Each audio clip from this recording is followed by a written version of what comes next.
एक वो भी आप समझ लें कि जैसे अष्टमी तिथि या नौमी तिथि किसी भी महीने की,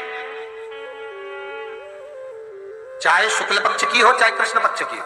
अष्टमी और नौमी तिथि ये दो तिथियां ऐसी हैं, मान लो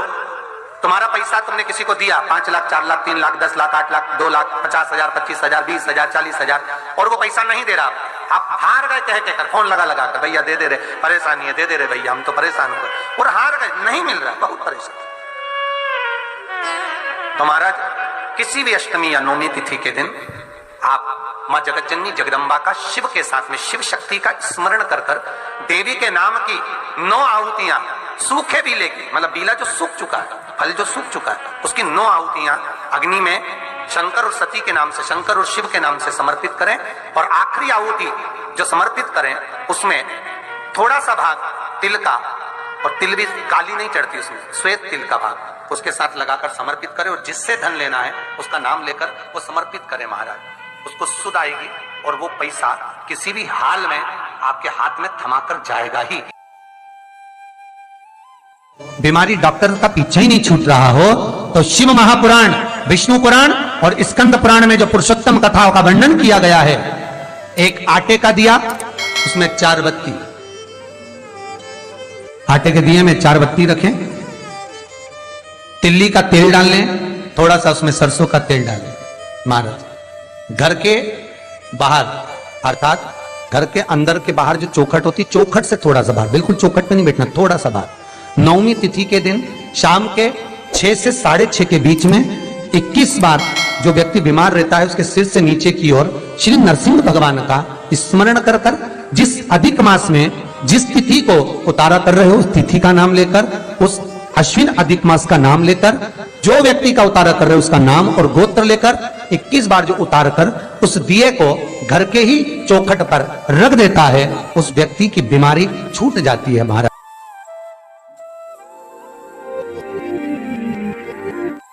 लिए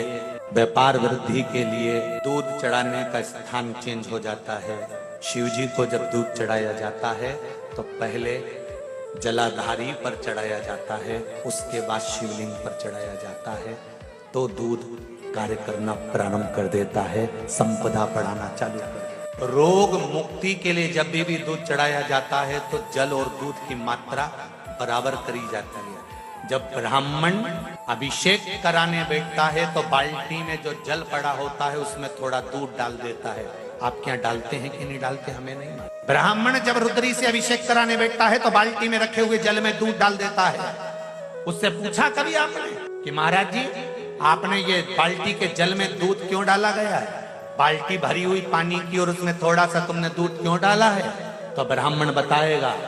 कि दूध और पानी मिलाकर शंकर जी का अभिषेक इसलिए करा जाता है कि जिस गोत्र का व्यक्ति अभिषेक कर रहा है, इस गोत्र के व्यक्ति के यहाँ अगर कोई रोगीला है, कोई बीमार है, कोई कष्ट भोग रहा है, तो अभिषेक करते करते उसका रोग मिट जाए, इसलिए जल में दूध मिलाकर चढ़ाया जाता है। 21 दुर्वा के 108 बंडल बना लो।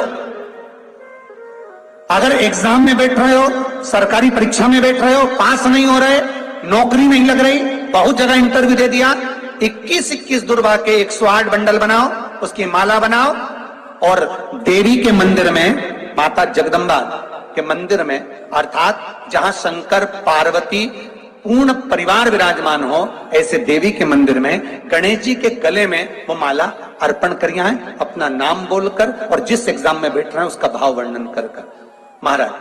और वहीं से एक पुष्प लेकर अपने कमरे में जहां पढ़ते हो कांच की प्लेट में उस फूल को रख दीजिए और दूसरे दिन एग्जाम के लिए चले जाइए, आपको उसका फल अवश्य मिलेगा, अवश्य मिलेगा, आप उसमें उत्तीर्ण होंगे, फल प्राप्त होगा। दुर्वा सुख का अनुभव करा देगा, आनंद।